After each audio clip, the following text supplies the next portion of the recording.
Boa noite, Brasília, boa noite, Brasil, boa noite, Além Brasil. Estamos no ar com mais uma edição do seu programa TV Cid Médico, ainda na continuidade do tema Eleições 2018.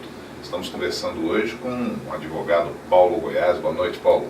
Boa noite, é sempre um prazer estar aqui na TV Cid Médico com você, Valdir. Isso aí, o falecimento do ex-governador Joaquim Roriz pode ter algum reflexo no resultado das eleições aqui do Distrito Federal esse ano, doutor Paulo? Olha, eu acredito que não. O Joaquim Roriz foi um líder inconteste na nossa cidade. Eu acho que nós perdemos um grande político. Mas o Joaquim Roriz, ele não conseguiu criar um sucessor para ele.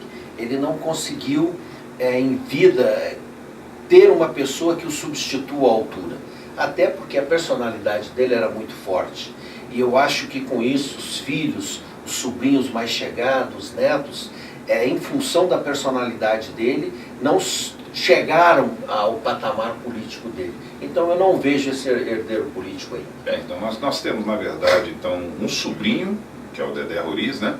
E temos o neto, que é o Joaquim Roriz Neto. Então você afirma que, mas embora tenha esses dois candidatos, aqui em Brasília o Joaquim Roriz não deixou herdeiro político? Não deixou herdeiro político. Eles poderão até ter uma eleição significativa. O Dedé, a gente sabe que é candidato a várias eleições sem conseguir êxito. Então o nome Roriz não o elegeu.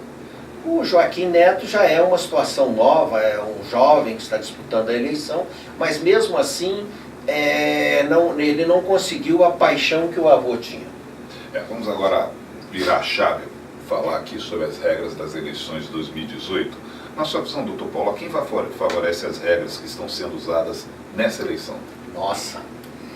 Primeiro, a alteração feita na Lei 9.504, ela visou pura e única e exclusivamente a favorecer os atuais detentores de mandatos. O que significa isso? Primeiro, criar o fundo eleitoral, aonde os detentores de mandato recebem praticamente todo o dinheiro do fundo eleitoral, aqueles famosos 1 bilhão e 700 milhões. Está distribuído entre aqueles que detêm mandato. Segundo, 45 dias de propaganda. Terceiro, a limitação das regras. Os candidatos hoje, eles estão limitados aqui a fazer santinho, a distribuir santinho na rua, a fazer reuniões. Não se pode praticamente nada. Hoje um eleitor, segundo o TRE do DF, eu estou até questionando isso, não tem o direito de colocar um plástico do seu candidato no seu muro, ou no seu portão, ou na sua porta. Só pode colocar na janela. Ora, Brasília é uma cidade com características diferentes. Quantas pessoas têm janela virada para a rua sem ter uma grade na frente? Se nós pegarmos os lagos, não adianta pôr nenhuma casa do lago santinho na janela. Claro. Se nós pegarmos o Guará, se nós pegarmos a Ceilândia, se nós pegarmos boa parte da Guatinga, é outra que não dá nenhum efeito santinho na janela. Porque nós temos um sistema de muro e de grades que efetivamente protegem as casas, mas também que afastam a propaganda. As reuniões em casa, elas são benéficas. Eu vejo os candidatos circulando, fazendo reuniões, mas vamos ser práticos, em 45 dias. Um candidato que consiga fazer 4 reuniões por noite com 20 pessoas em 45 dias, não consegue se eleger deputado só com esse pessoal. Então, foi realmente, chugou para eleger aqueles que têm nome. Segundo, fixaram o limite de campanha em 1 milhão. Estabeleceram algumas regras engraçadas. Por exemplo, você pode contratar, em caso de Brasília, até 850 cabos eleitorais. Tudo bem. Só que a regra limita, agora pensa bem, 1 milhão pode contratar 850 cabos eleitorais. Mas a regra estabelece limites na alimentação, 10%, ou seja, os candidatos têm que tomar o cuidado, se tiver cabo eleitoral, tem que ter alimentação, tem que ter água. Estabelecer um limite no combustível. Quer dizer, se você tem cabo eleitoral, tem que ter alimentação, tem que ter água e tem que ter carro para transportar. Não são meio incongruentes com tudo isso? São.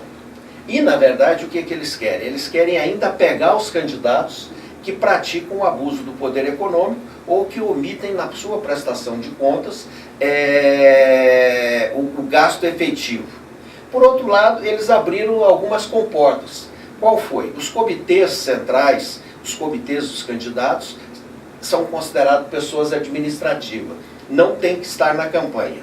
Aí eu me pergunto, e esse vazio jurídico dessas pessoas em termos de prestação de contas? Eles não precisam prestar conta. Isso não é uma pegadinha para o candidato cair na malha fina? Tá certo? Ele vai ter que prestar conta para o imposto de renda. A situação é tal que toda a campanha tem que necessariamente contratar e pagar um advogado e um contador. Contador, tudo bem, mas pagar o advogado, nenhum advogado pode trabalhar de graça numa campanha. Tá lá, tem que ser pago, tá certo? Mesmo que o advogado ajude a campanha, ele é obrigado a receber de volta. Ora, então você tem... e esse advogado só pode fazer coisas da campanha. Se tiver uma ação individual contra o candidato, não pode. Ele tem que contratar o advogado e lançar na sua declaração de renda. Então, estão armando alguma coisa também na prestação de contas. Então, eu vejo o seguinte, os candidatos que aí estão, eles têm que tomar muito cuidado com as suas respectivas prestações de conta. Nós vamos ter algo em torno de 50% dos candidatos inelegíveis após essas prestações de contas, com certeza. É um cenário um tanto quanto assustador. Vamos agora falar do autogoverno, doutor Paulo Goiás. O autogoverno foi marcado por uma judicialização em tudo. Eles foram à justiça como servidores, contra a oposição na Câmara Legislativa do Distrito Federal, para calar quem fazia críticas em perfil de redes sociais e até para conseguir manter o certificado de regularidade previdenciária. O doutor acha que o processo eleitoral pode ser judicializado também? Bom, ele já está sendo judicializado. A gente que acompanha no TRE diuturnamente as ações que são propostas, os advogados do governador, dentre eles a filha dele, que foi até noticiada aí que teria recebido 240 mil reais do fundo eleitoral, entra com ações permanentemente contra os candidatos da linha dela. Eu não tenho dúvidas de que eles estão colhendo material. Eu dou, por exemplo, um exemplo. Eu vi uma decisão recente que o candidato Dr. Gutenberg fez uma denúncia na Justiça Eleitoral contra o serviço secreto do governador, Polícia Civil e Polícia Militar, que estariam monitorando ele na campanha. Tive informações de outros candidatos também de ponta que integram a linha de oposição ao governador, que estariam também sendo monitorados por carros que acompanham, que filmam e tudo. E me chamou a atenção porque eu fui ver o processo, esse processo do Dr. Gutenberg, ele é um processo que corria em sigilo, segredo de justiça, mas publicaram o acórdão na íntegra. Ou seja, deram conhecimento público desse fato. Ora, se nós temos um serviço reservado do governo sendo utilizado para acompanhar candidatos, há uma possibilidade real desse governador atual, que pelas pesquisas encontra-se em quarto, quinto ou sexto lugar, dependendo da pesquisa, de ele utilizar isso para tentar tirar os concorrentes da frente, caso ele não seja eleito. Então eu não tenho dúvida que após a eleição vamos ter uma judicialização muito forte dessa eleição. Outro cenário meio obscuro. Há dias atrás o jornalista Nino Pedrosa ele chegou a afirmar que o atual governo usa o Ministério Público para tentar manchar a reputação dos concorrentes, né? Isso a gente tem visto, inclusive, em denúncia de alguns debates. Como o doutor avalia isso? Bom, eu acompanho o Nino, eu estava vendo o ministro Gilmar Mendes até fez uma reação forte em relação a isso. Eu sou advogado, eu acho que todos devem responder pelos atos que praticaram. Mas o que me chama a atenção nas últimas 4 eleições nacionais é que o Ministério Público propõe uma série de ações exatamente do período eleitoral. Ora, nós estamos com um período eleitoral que começou 60 dias. Se tinha tanta coisa assim contra o candidato, por que não entrou antes das convenções? Com os pedidos de prisão, com os pedidos de busca e apreensão, por que deixou para entrar nessa faixa tênue que começou a campanha eleitoral? Então me parece que isso é uma forma que hoje o Ministério Público usa politicamente para tirar alguns candidatos ou para inviabilizar algumas candidaturas. Eu não tenho dúvida nenhuma disso. Não estou dizendo aqui que todos do Ministério Público fazem isso, mas alguns promotores com certeza, e alguns, mas os promotores, porque quem encaminha o pedido penal é o promotor, Então, é uma questão de conveniência e oportunidade. Eu vi esses dias com relação a um candidato de outro estado, que estão há 2 anos monitorando o candidato.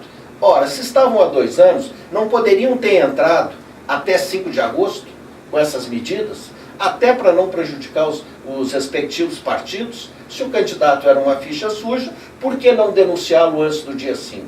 Aí espera passar em convenção, espera ele iniciar a campanha, Claro. e lá no meio da campanha, se ele está bem ou está mal, vem uma medida dessa coercitiva. Eu acho que isso não soma para o país, não soma para o Ministério Público e, acima de tudo, acaba denigrindo a imagem da própria instituição Ministério Público, que hoje é uma instituição respeitada pela comunidade. Mas não pode alguns promotores usarem as suas manifestações políticas nas canetas. Tanto é verdade que a gente vê todo dia Ministério Público entrando com ações contra político. E as condenações são poucas. Ora, estaria o Poder Judiciário acovardando diante do político ou seriam ações mal feitas? Mínimo estranho. Doutor Paulo Guedes, ainda com relação às questões jurídicas nesta campanha, né, pode esperar reviravoltas, mesmo depois de divulgado o resultado em função dos julgamentos no TRF? Sim, sim. Por exemplo, temos uma novidade nessa eleição. Todas as contas dos candidatos eleitos ou dos primeiros suplentes, que vão estar ali na linha de suplência, deverão estar aprovados até a diplomação. Senão, não serão diplomados. Essa é uma novidade. O que significa isso? Se o candidato tiver problema com as contas, ele já não vai ser diplomado. Não interessa a votação dele, não interessa quem ele seja. É o primeiro ponto dessa eleição. Segundo ponto dessa eleição, nós vamos ter aí uma novidade, que é com relação ao quociente eleitoral. Até a última eleição, o que acontecia? Os partidos em disputa, na área de deputados federais e estaduais, e no nosso caso aqui distrital, disputavam buscando uma legenda.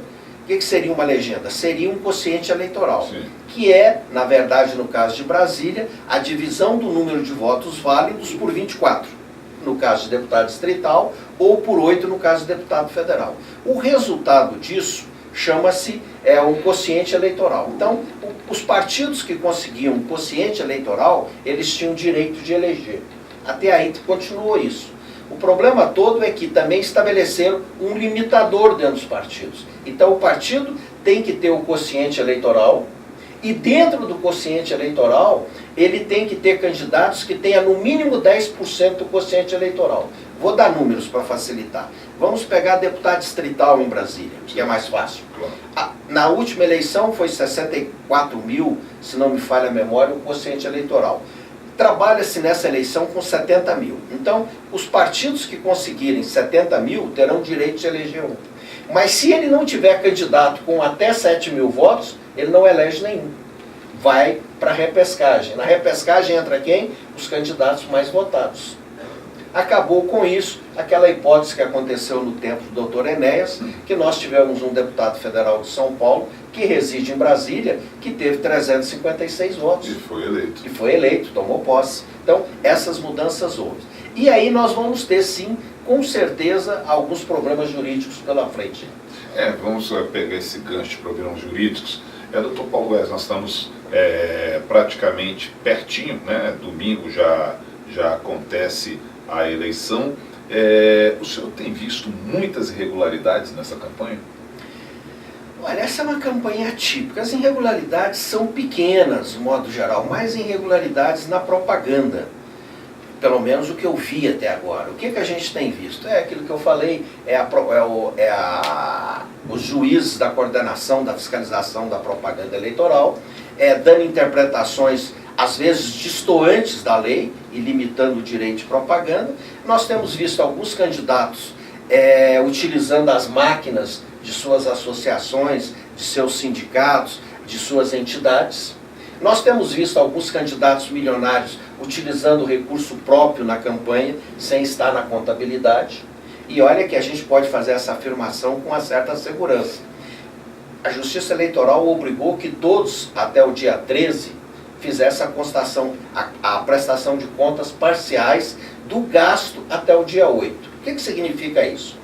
Todos os partidos, uns com mais data, outros com menos, mais ou menos no dia 10 de agosto, obtiveram o CNPJ da campanha. A partir daí eles abriram a conta bancária e começaram a campanha. Imaginar que no dia 8 de setembro, de 10 de agosto a 8 de setembro, nenhum candidato contratou nenhum cabo eleitoral, nenhum candidato gastou nenhum centavo com gasolina, nenhum candidato gastou nenhum centavo com alimentação, nenhum candidato gastou nenhum centavo com aluguel. E se nós pegarmos lá no TRE as prestações de conta, está lá para quem quiser ver. Claro. Tem candidatos de nome com campanhas poderosas na rua que não tem um centavo apresentado na primeira prestação de contas. Significa o quê? Que alguém está mentindo. Alguém está escondendo o jogo. Agora, a justiça hoje, os auditores que estão trabalhando e os cruzamentos vão mostrar que esse candidato tem alguma irregularidade. Tá certo? Como é que alguém ficou apenas com 30 dias de campanha para fazer campanha? Essa é uma explicação. Eu vi um candidato que recebeu do partido dele 900 mil reais de transferência, quer dizer, praticamente a campanha, que não apresentou um centavo de despesa. Ele recebeu o dinheiro, acho que entre 10 e 16 de agosto. E em setembro ele não tinha gasto um centavo ainda. Doutor, domingo o nosso eleitor vai decidir, né, o futuro do Distrito Federal no voto. O que ele pode fazer, o que ele não pode fazer. Mas antes de entrar aí, eu queria chamar a atenção de um fato típico que aconteceu em Brasília. Um partido, na hora de fazer a fila, todos os candidatos, todos os partidos têm que até o dia 14 de outubro e 14 de abril encaminhar a lista dos filiados para regularização. Teve um partido em Brasília que não encaminhou a lista, ou encaminhou incompleto. Com isso, 35 candidatos deles ficaram sem condições de elegibilidade. E aí eu vi o seguinte, o TRE cassou esses candidatos e eu vi que eles obtiveram liminar. Esses candidatos não tomaram cuidado de apreciar a liminar que eles obtiveram. A liminar deles não foi porque eles teriam direito pela filiação partidária. A liminar foi apenas e tão somente porque eles tinham o direito de continuar na campanha. O que significa isso? Que a possibilidade desses candidatos terem os votos impugnados será muito grande. Ora, se nós considerarmos 35 candidatos, 30 deputados distrital, vamos trabalhar por baixo, que nessa legenda com 30 candidatos, ela tenha mais ou menos 45 mil votos. Esses 45 mil votos serão perdidos. Não serão computados. Quer dizer, é um estrago que faz no processo eleitoral o erro de um funcionário do partido que não encaminhou a filiação. Voltando o dia da eleição. Que ele pode, que ele não pode fazer. Ele pode, que ele não pode fazer. Primeiro, o eleitor, ele é soberano e ele tem o direito da livre manifestação individual. Segundo, as camisetas. Camiseta é uma boa discussão. Eu sou daqueles que entendo que o eleitor pode mandar fazer uma camiseta do seu candidato e circular. A coordenação da propaganda eleitoral no DF acha que ninguém pode usar camiseta. Em São Paulo pode, aqui não pode. No Ceará pode, aqui não pode. Rio Grande do Sul pode. É um entendimento distrital isso aí? É um entendimento distrital, que não pode ter camiseta. Fiquei sabendo que foi presa as camisetas de um candidato a presidente da República, de uma empresa que estava vendendo, o candidato parece-me que está na ponta, segundo as pesquisas, e as camisetas dele, é claro que os comerciantes tiram proveito de tudo, estavam sendo vendidas. A lei diz que não pode ter camiseta com os fins de trazer benefício ao eleitor. Só para isso. Não é vedado a camiseta. O que é vedado é dar a camiseta ou utilizar a camiseta como benefício ao eleitor. O eleitor que vai numa empresa e compra uma camiseta de um determinado candidato ou de um determinado partido, ele não está tendo benefício nenhum com isso. Muito pelo contrário, ele está tendo despesa. Claro. E aí eu pergunto, pode ou não pode usar camiseta? Eu digo que pode, o TRE diz que não. E nós estamos numa discussão, neste momento, aguardando o tribunal do TRE tomar a decisão, que se for favorável às camisetas, tudo bem, se não for, nós vamos ter que até o dia da eleição conseguir uma autorização para que o eleitor possa usar a camiseta. Agora veja bem, o brasileiro é um cara muito esperto. Sim. O que é que ele faz? Ah, pode usar camiseta? Então alguém manda fazer milhares de camisetas e põe todo mundo na rua com a mesma camiseta. Ora, gente, isso não é manifestação individual. É manifestação coletiva. Coletiva. E a lei fala nisso. Quer dizer, é proibida a manifestação coletiva no dia da eleição com roupas padronizadas. Por exemplo, eu não posso, como fiscal do partido, usar todos com a mesma roupa. Isso eu acho uma aberração jurídica. Os partidos precisam ter os seus fiscais identificados. Claro. Concordo que eles não possam ter propaganda, mas deles usarem o azul, o verde, o amarelo, o laranja, o cor-de-rosa, que agora está tão na moda, e outras cores mais, tudo bem, não vejo dificuldade nenhuma. Isso não causa nenhum impacto no eleitor.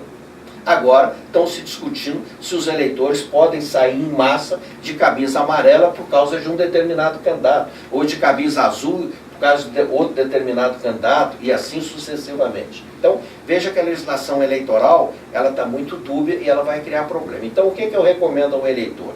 Dia da eleição, se você vai fazer a sua manifestação pessoal com bandeira, com dístico, individual, você não pode estar distribuindo, porque se distribuir é crime. Segundo, os candidatos não devem fazer o que a gente chama de derrame. O que é o derrame? É aquele negócio de jogar milhares de propaganda na frente das sessões eleitorais. Isso não pode. Hoje, para cada sessão eleitoral, a multa pode ser de 2 a 5 mil.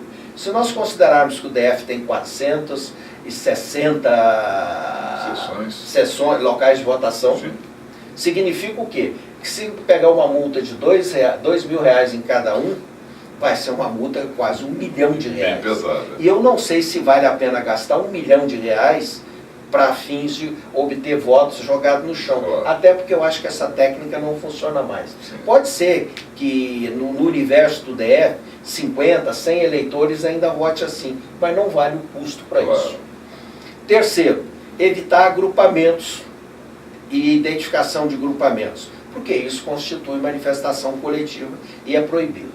Nós vamos ter nessa eleição, pelo que eu estou sentindo, pela radicalização para o presidente da República, com certeza agrupamentos das candidaturas que estão melhor postas. Eu não tenho dúvida disso. E eu quero ver como é que a Justiça Eleitoral vai reagir em relação a isso. Outra coisa que não se pode no dia da eleição é distribuir santinho, é fazer propaganda eleitoral, fazer boca de urna, carro de som. Agora a legislação flexibilizou uma coisa. Até a meia-noite do dia que antecede a eleição, sim, pode ser feito campanha, desde que seja em recinto fechado, haja distribuição de panfletos à vontade e pode-se até ter reuniões com eleitores, desde que em recinto fechado. Isso é interessante. E no caso do eleitor, ele enxergar, ele ver alguma irregularidade, como ele deve proceder? Bom, a primeira coisa que eu sugiro a quem constatar irregularidade é que ele, num primeiro momento, tente pegar um PM, um policial, e comunicar o fato a ele. Não tendo isso, existe o sistema Pardal, que você pega no seu aplicativo, você instala no seu telefone, no smartphone, e você pode fazer a denúncia online. A outra forma é pegar os telefones do TRE, e eu te confesso que hoje eu não os trouxe aqui, certo, mas se pudermos colocar, claro, vamos colocar, eu sei que você tem vai aqui. Vai estar aqui na tela. Vai estar. Isso. Então o que acontece? E aí você faz a denúncia, porque nós temos que evitar também que haja os abusos por parte de candidatos não intencionados. Já colocou? Tá ótimo. Então, haja os abusos do candidato, porque quando um candidato abusa, ele está prejudicando a democracia. O voto é muito importante. Eu vejo pessoas falando que não vão votar nessa eleição. Tem que votar sim. Claro. Tem que votar, sabe por quê? Se você não votar, votam os maus e elegem os maus. Se nós votarmos em massa num candidato que nós acreditamos que seja o bem, seja ele presidente, seja ele governador, seja ele senador, seja ele deputado federal, seja ele deputado distrital, e escolhermos certo, o país vai melhorar, o Distrito Federal vai melhorar. O que não pode mais é a nossa cidade ficar do jeito que está, o nosso país ficar do jeito que está. Tem que haver mudanças. E essas mudanças, quem vai dar o rumo delas serão os eleitores em 7 de outubro. Doutor Paulo Goiás, veja bem, nós estamos há menos de uma semana, hoje terça-feira, domingo já acontecem as eleições, né? Você acha que aqui em Brasília o segundo turno já está definido? Olha, eu estava conversando no jantar ontem à noite com um grupo de amigos. E havia representante de todos os candidatos, praticamente todos. Eu acho que só não tinha do PSOL. E no debate entre amigos, de forma democrática, limpa, o que é que eu percebi? Há uma perspectiva entre 5 candidatos que poderão estar no segundo turno. E isso vai definir agora, neste momento, até o dia da eleição. Até porque eu tenho visto nessa eleição que parte da campanha está sendo feita nas redes sociais. Eu tinha uma premissa, e constatada até 2016, na eleição municipal, que rede social não elegia ninguém. Elegeu acho que 3 ou 4 no país inteiro em 2016. Nessa eleição nós estamos tendo o fenômeno das redes. Eu estava vendo, outra realidade. Eu estava vendo e acompanhando o caso de algumas atrizes que publicaram a favor de um candidato ou publicaram o contrário a um candidato. Meu amigo, é assim, 3 milhões de pessoas indo lá no YouTube dessas atrizes para dizer não ou para dizer sim. Sabe? Então, a rede funcionou. Em 3 dias, 3 milhões de pessoas ir lá dizer like ou dislike. Velocidade avassaladora. Avassaladora. É verdade que nós estamos cansados. Quem olha e pega o seu celular e abre, hoje não tem tempo de ler. Hoje eu recebo muita reclamação, porque eu recebo em média 12 mil mensagens de WhatsApp por dia. Por mais que eu queira ler de todo mundo, eu não estou dando conta. Eu fico lendo mensagem até 2 da manhã para poder responder alguma coisa, mas não estou conseguindo. Isso deve estar acontecendo com muita gente. É muito grupo, é muitos amigos manifestando, e além disso você tem o Facebook, que hoje eu não tenho praticamente tempo de ver. Você tem o Instagram, que eu praticamente não tenho tempo de ver. E tem outros tipos de rede social. Mas o que a gente nota é o seguinte: quando há um comando normal das pessoas para que se pratique determinado ato a favor ou contra candidato, a massa vai naquele sentido. Então as redes sociais vão influenciar. Então essa eleição poderá ser definida nessa semana para governador do Distrito Federal. Uma coisa me parece lógica: teremos segundo turno aqui. Certo. Ok? Essa é uma lógica que ninguém, nenhum instituto, disse ainda que não terá segundo turno. Aqui terá segundo turno. E nós temos aí 5 candidatos disputando de verdade, e desses 5, 2 com certeza estarão lá. É isso aí. Doutor Paulo Goiás, nós estamos chegando ao final do nosso programa. Vamos pegar esses minutinhos finais para as suas considerações finais aqui para a câmera 1. Ok. O que eu posso dizer ao médico, a quem está nos ouvindo, é o seguinte: o país passa por uma transformação. Hoje as pessoas estão na rua, as pessoas estão manifestando, elas estão dizendo o que elas querem e elas estão dizendo o que elas não querem. É a hora de nós definirmos o futuro do país e da nossa cidade.